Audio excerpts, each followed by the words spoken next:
Marshall Goldsmith. Welcome to the 100 Coaches Show. We have a wonderful show today with two fantastic guests.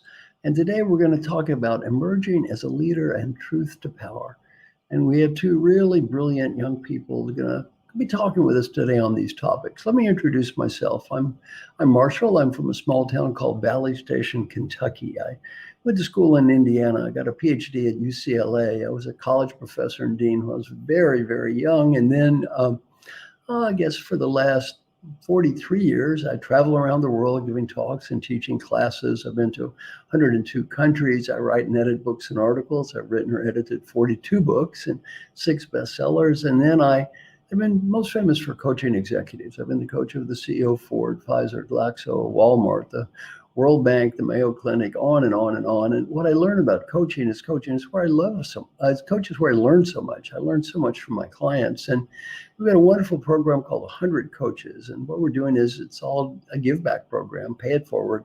Everybody gives whatever they know to everybody else. And the only price is when you get older, you give it to other people. So it's just been a wonderful idea. And one of our wonderful 100 Coaches people, Eddie Turner, is joining us today with Megan Reitz, a wonderful person who's an expert in the area of truth to power. Very big topic today. And that's our title, Emerging as a Leader in Truth to Power. Now, let me introduce our two guests. We have one guest is Eddie Turner. Eddie is a great coach. He is a facilitator. He's got the Emerging Leader podcast. He's a member of our 100 Coaches. Welcome, Eddie. Thank you, Marshall. What a pleasure to be here today. And our second guest is Megan Reitz. Megan, I visited in England. We had a fun time together. We went to a Buddhist monastery, got to traipse around a little bit. And she is at Ashridge, and she's at the Holt Graduate School. She is a professor of leadership and dialogue, which I love that title. I think you may be the only professor in the world of leadership and dialogue. So I love your job title there. She's an author of a wonderful new book called Speak Up, and she's on the Thinkers 50 radar. Now, Thinkers 50 is our partner in these fine podcasts. Thinkers 50 radar. The Thinkers 50 is the world's top organizations for rating and evaluating management thoughts. I mean, she's one of the top 30 people in the world, which is top 30 young people, which is a very big deal. Now, Megan, I'm in the Thinkers 50 too, but I'm in the Hall of Fame. See, I'm at the opposite end. She's where they put the young people. I'm where they put the old people. So, and then one day, Megan, you get old. You see, if you're lucky, you get to be in the Hall of Fame where they put all the old folks over there in the Hall of Fame. So, welcome, Megan. Lovely to be here. Thank you, Marshall. Now, Megan, one of the things you're talking about is truth to power. Everybody says they want that. We want people to tell the truth, express their opinions, but somehow it doesn't happen so much. Why do people stay silent? So it's a hot topic, isn't it, at the moment inside organizations, trying to help people speak up more. Now, the interesting thing is that you and I and everybody that's listening makes choices every day around whether to speak up or stay silent. And some of those choices end up being habits. So we each have our own habits around what we say and what we don't say. And also habits around what our teams say and what they don't say. And these habits have huge consequences. So first of all, some of the consequences can be around ourselves and our careers, and also consequences on our relationships. But in teams and organizations, those consequences can actually even cost lives. So they matter. And why do we stay silent? Well, one thing that we've uncovered in our research is that, unfortunately, many leaders tend to sort of point at employees and say, we want you to speak up, have courage, be brave. But actually, there are very good reasons why people stay silent. And usually it's out of fear and perceived risks. And so what my research shows is that one reason why we stay silent is because of the organizational culture and the leaders and the people that are perceived in positions of power. And something that we've got to do is really enable them to skillfully invite other people to speak up. And that's a very hot topic at the moment, especially. Yeah, one reason we stay silent is people get rewarded for sucking up and punished for telling the truth. And we know one of the most interesting questions that we ask in our research inside organizations, we kind of sidle up to people and say, what happens when you speak up round here? And it's a fabulous question. And if you're a leader listening to this particular program, you want to be able to know what people say to that question. And the problem is a lot of leaders are in a little bit of a bubble and they think that they're fairly optimistic about it. They think people are speaking up, but actually they're not. And that's one of the problems that we address. See, I think also a lot of this might be unconscious because everyone says they don't want suck-ups. Everyone says they want people to tell the truth, but we don't reinforce that. Eddie or Megan, have either of you owned a dog before? A dog? Yes. No? Eddie, you have owned a dog. Have either? I didn't catch them. Eddie, what was your dog's name? Do you still have a dog? I do. She's the cutest Shih Tzu in the world. Her name is Leah. Leah. Now, Eddie, I have a question for you, Eddie. Would you agree, Eddie, that encouraging suck-ups is a bad thing? Would you agree with that, Eddie? Oh, boy, I see where this is going. Yes, Marshall, I agree. And Eddie, who gets the most unqualified positive recognition in your family? Would that be the wife, the kids, the partner, or maybe the dog? Who gets the most unqualified positive recognition? Oh, my goodness, Marshall, you're going to have me in trouble when this interview is over. it's probably going to be Leah. Of course. Now, everybody that owns a dog, I'd say, who gets the most unqualified positive recognition in your house? 80% of the cases, the answer is the dog. Then I say, well, why does the dog get all the recognition? Well, they don't talk back. They're happy to see you. You come home late, they're still happy to see you. Come home late and drunk, they don't care. They're happy anyway. Well, that's the way we don't realize this, but we all reinforce people that reinforce us. Now, Megan, I love what you're doing. What are some of the consequences of this, people staying silent? Well, the consequences, I mean, a lot of people are talking right now in this crisis about the need for agility. I think we've been talking about that for years, but now it really means something. Agility, innovation, and also ethical working inside organizations. And so part of what the consequences are of silence is that it means that we're not voicing ideas that would enable us to adapt in our environment in terms of organizations. And it also means that we may not be voicing and challenging ways of working. And we've seen in the newspapers recently that organizations end up on the front page of the newspapers for all the wrong reasons sometimes. There's something going on inside the organization which doesn't get voiced as it needs to. I think I'd add another two things here that have especially come out of the current crisis and have a lot to do with our conversational habits. One is compassion, and we've heard a lot more, thank goodness, about compassionate leadership and our capacity to really know and understand some of the context of the people that we're working with. We can't do that unless we enable a certain change in the way that we speak up. And also we're hearing a lot more about purpose of organizations. And again, I think the crisis has shown many organizational and leader true colors around purpose. What do you say matters? What matters to your employees? And again, the consequences of silence mean that we don't understand purpose.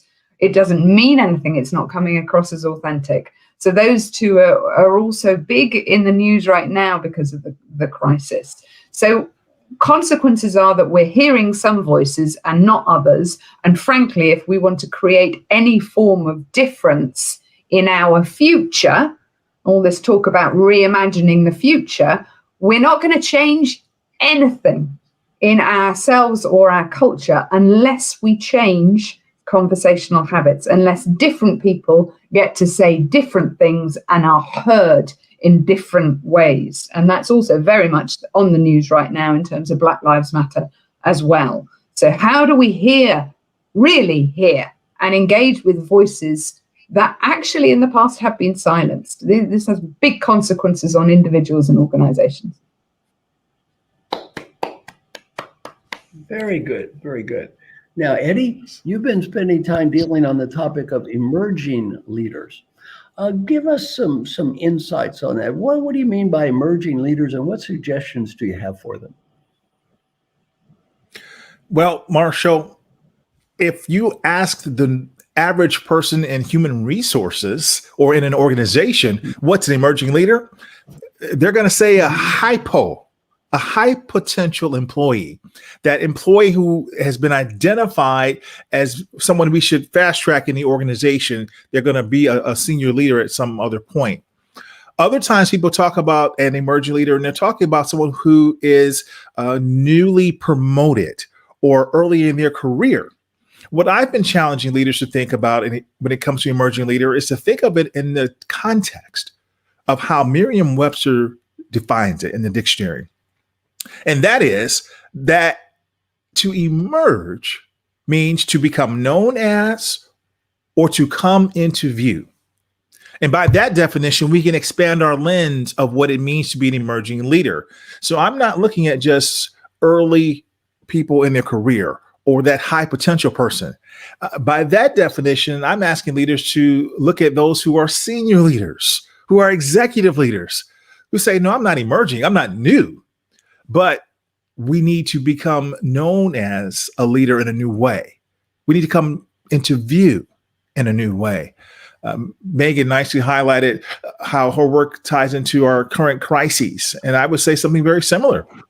When we look at how we've had governors, we've had mayors across the United States, they're already leaders, leading people in a fine way. But we've seen them emerge or become known as a leader in new ways during this crisis.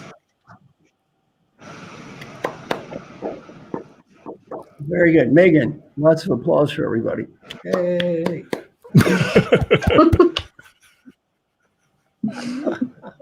Okay, let's have you guys talk with each other. We'll start with Eddie asking a question to Megan. What's a good question you have for her?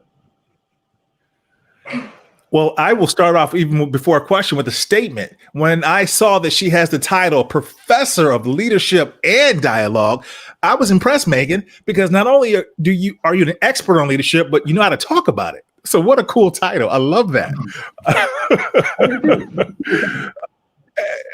As it relates to speaking truth to power, wow. I mean, that is coming up so much in conversations here at every level, be it we're talking about the COVID crisis here in the United States, or we're talking about what's happening in terms of the protests in the streets. It seems like in far too many cases, we just don't have enough people willing to do that who actually have the job of doing it. What's just one step people can take if they find themselves reticent to speak up and give that truth to power?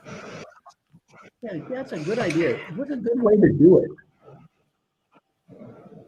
I will answer the question in terms of speaking up, but I think most of my research sort of turns that on its head a little bit, and it says, actually, can we just lessen our tendency to ask other people to have courage? Now, that is really important, don't get me wrong. So all the work on having bravery and courage to speak up is phenomenally important.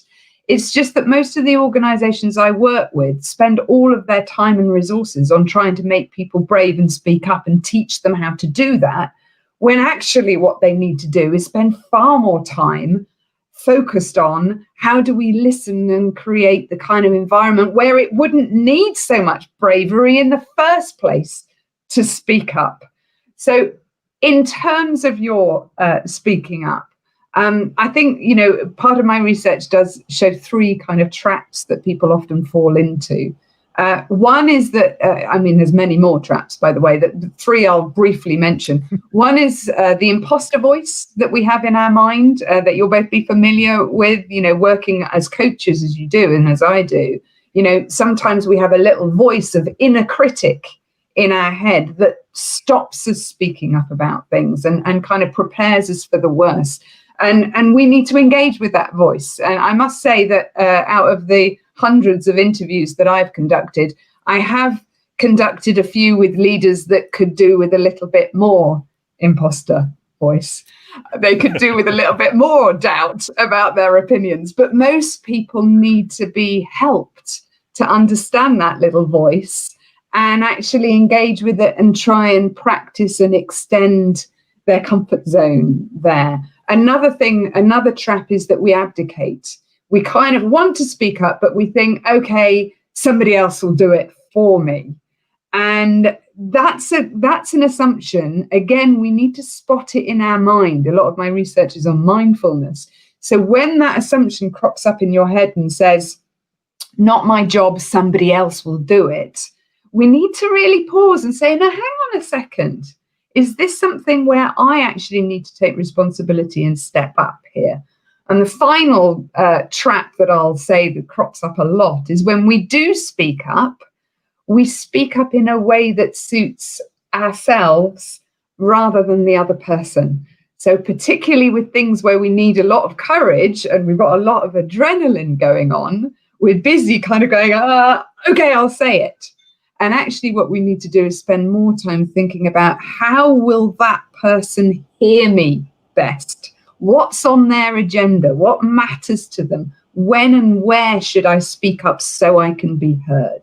So that's just three of the many kind of bits of advice that I could give in terms of speaking up. But as I said, actually what we're looking for in our research is helping leaders to make it a place where not so much bravery is needed in the first place. Big kickstart. Yeah. I mean, what's a good question? What's a good one for Eddie? So I've got loads that I could ask you here. One thing I suppose is, I've got two and I don't know which one. I'll ask this one first. It's interesting how we construct leadership, isn't it? How we spot who is a leader and who isn't. And it strikes me that some of what we need to do is to change the stories around who we regard as leaders and why. And actually, many times we equate leaders with the people at the top of the organization. And that's a kind of emancipated version of leadership. And so my question for you is how do you deal with who counts as a leader? And what are the capacities that you see as emerging leaders, I suppose? Well, that's a good question. Thank you, Megan. I think I'd start off with something Jim Kouzes said. He's the co-author of The Leadership Challenge. And Jim Kouzes, in his book with Barry Posner, says that only 1 in a million people do not have any leadership capacity whatsoever. He says everybody has some. So the notion that only a select few people can lead is the first thing that we must challenge, to your point. That's been part of the problem for a long time. If a person was a certain race, if they were a certain gender, we felt maybe that person could not be a leader and they were not given the opportunity. That is no longer the case. And so if we start with the premise that anyone has the capacity, then we can look at building the capacity of those individuals as leaders. And oftentimes, those leaders are able to emerge when given an opportunity. And they emerge most often, according to the work of Dr. Ron Heifetz at Harvard's Kennedy School, through the power of influence. And this is where, even if they don't have a leadership title, they are able to use persuasion, soft skills to influence and make a difference. And then by separating the idea of influence from authority, using their influence, they're eventually given a position of authority where they can affect even greater change as a leader. Hmm. Hmm. Megan and Eddie, in different ways, I think both of you could be intimidating to talk to. You know what? It's a really interesting one. In fact, we wrote one of the last articles we wrote for Harvard Business Review was called "Managers, You're More Intimidating Than You Think." And absolutely, so we apply titles and labels to one another, and they do include race and gender and job title and things like professor.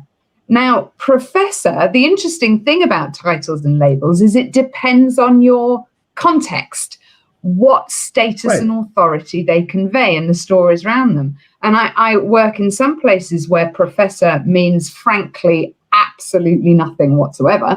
And in other places where professor is seriously intimidating. So one of the things we need to do as a leader, but anybody inside organizations, we need to understand what titles and labels do we give ourselves and others, and how does that affect voice, our own and other people, and what work do we need to do to enable other people to open up. And we're so blind of how intimidating we are. So it's a really good point, Marshall. Very good. Like Eddie. Okay, I laugh, Eddie, Marshall, because I've never heard that. How can I be intimidating? Eddie, very easy. I look in the back. What's that little diploma say? Northwestern, right? Is that what it says? Yes, sir. That's it. You have great eyes. That's what it says. Yes, sir. I had glasses, but I did see it. I did see it, right? And a highly educated African-American guy, very articulate. I'm somebody else. I'm going to express opinion. I'm afraid I'm going to look like an idiot, say something wrong, embarrass myself. This smart guy is just going to crucify me. Am I missing the point here? That's absolutely it. And one of the biggest things that I work on with leaders is to help them realize how scary they are, even if they're not, in the sense that they have a positive intent, that they are genuinely approachable. They will have titles and labels that will mean that others find them intimidating, and they can't even do anything about some of those. So they have to have this kind of like ability to see themselves as others do. And that's one of the hardest things. I find it really hard because similarly, Eddie, I find myself going, me? Intimidating? No way. But. And, it's interesting, Marshall. Go ahead, Eddie. Yeah, I think that I've spent a lot of years working on emotional intelligence. And so when I think about the aspect of self-awareness, the aspect of empathy, I think I've tried to always create an environment where I would be approachable and that I'm aware of not only how I am dealing with other people, but the signals that perhaps I'm giving off. And so it is a great point you're making that I've not really considered up until this point, but always I think every leader needs to have a high level of self-awareness, and our success is really tied to that, because if we're not self-aware of how we're coming across to other people or those perceptions that people are maybe creating through either unconscious bias, as you referred to earlier, or conscious bias, it can be a derailer. Well, and it could be biased in either way. Like in Megan's case, she has a Brit accent. The average American thinks anyone with a Brit accent, their IQ is 15 points higher. I mean, I've been there many times. Yes. There are many idiots that live there that have Brit accents. But to the average American, they have this statistical, stereotypical view. And a professor with a Brit accent, oh my God. I mean, I can't say anything around them. They've got to be incredibly intelligent. I'm loving listening to her far more than me. Yeah, well. Okay, Eddie, you know me, and Megan, you know me a little bit. I'm the nicest guy in the world. Yet, could I be intimidating to people? Well, you're the great Marshall Goldsmith. Okay, no. Okay, Eddie, you go for it. How could I be intimidating without meaning to, without wanting to? You're the great Marshall Goldsmith, right? You're the person most people have only seen on a television screen. They've only read your books. They've seen you in the New York Times, the Wall Street Journal, and on and on and on. I remember the first time I went up to you, I was afraid. But you're the nicest guy. But see, that's a key point I think Megan is making for all of us. Eddie, for you and for me and for Megan, for all of us, is that we all can be intimidated in different ways. And although our hearts may be good, then we project ourselves onto others and say, well, I don't mean to be intimidating, therefore I'm not. Well, okay, that's not necessarily true. You know, Eddie, you don't mean to be intimidating. Megan, you don't mean to be intimidating. I don't mean to be intimidating. That doesn't mean we're not intimidating. That just means we don't mean to be intimidating, because we're projecting ourselves onto that other person.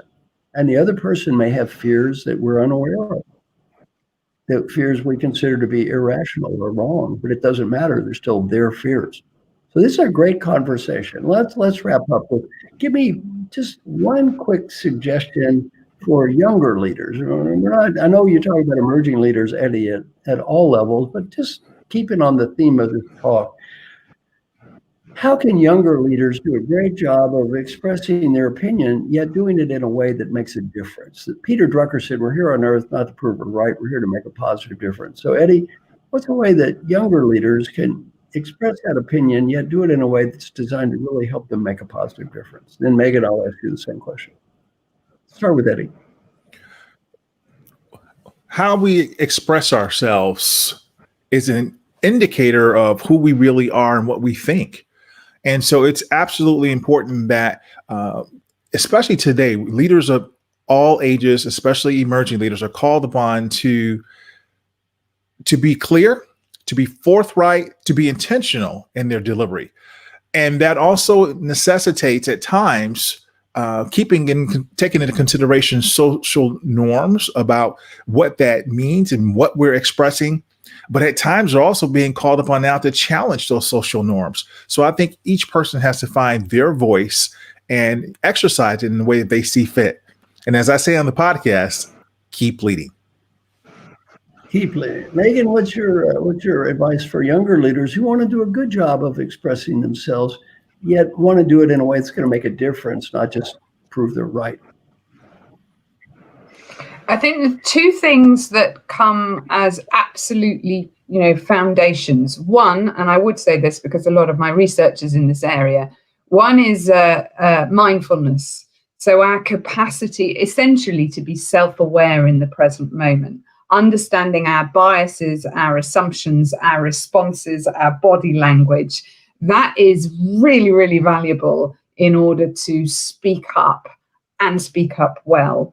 And the second thing I would say is what counts for anybody, no matter where they are in their careers, actually, is having people around you that can support you, but also give you some really fantastic direct feedback, which can be quite challenging. And the more senior you are, the more difficult it is for anybody to give you feedback that's genuine. And so one thing you have to make sure that you do as you emerge as a leader, but then as you continue on in your career, is really ask yourself, who have I got around that is going to tell me how things are, and that's going to tell me and challenge me and give me some feedback? Because that's one of my most scarce resources, the more intimidating I get. Yes, and the higher up you go, the more true this becomes. Absolutely. Now, finally, let me just say it's my honor to work here with you, Eddie. You're a great guy. I love what you're doing. You've got a wonderful spirit of life. Megan, it's my honor to work with you. I remember you now from our previous visit. I had so much fun. She's such a nice host to me, very kind to taking me around, give me a little tour. So very, very positive. And Megan, I love what you're saying about mindfulness. I am a Buddhist, and I've only found one challenge with myself for being mindful, and that is I forget. The irony. I would be mindful, but the only thing that inhibits my mindfulness is my forgetfulness. It's like that comment that I hear a lot, which is I'm too busy to be mindful as well. That's the other thing that I hear quite a lot is I'm too busy. I keep forgetful. So Eddie, it's my honor to work with you. Thank you so much, Eddie, and thank you for being part of our wonderful book. Eddie, I think we should invite Megan to join our fine club. What do you think? I think we should, sir. It would be an honor. You should join. Say that again, Eddie and I Marshall. are a member of the club. If you're not already a member, hell, you might already be a member. I forget these things. But if you're not already a member, you should definitely join our club. Would you agree, Eddie? Absolutely. Megan should be one of the 100 coaches. I vote for Megan. What do you think, Eddie? You voting for Megan? I'm voting for Megan. I think we have enough. Thank you both. That's very kind. So, Eddie and thank you, Megan. It's such an honor to be with both of you. It's so much fun. Thank you very much. Thank you. Thank you, Marshall. Thank you. Thank you. Lovely to be on. Thank you. Bye-bye.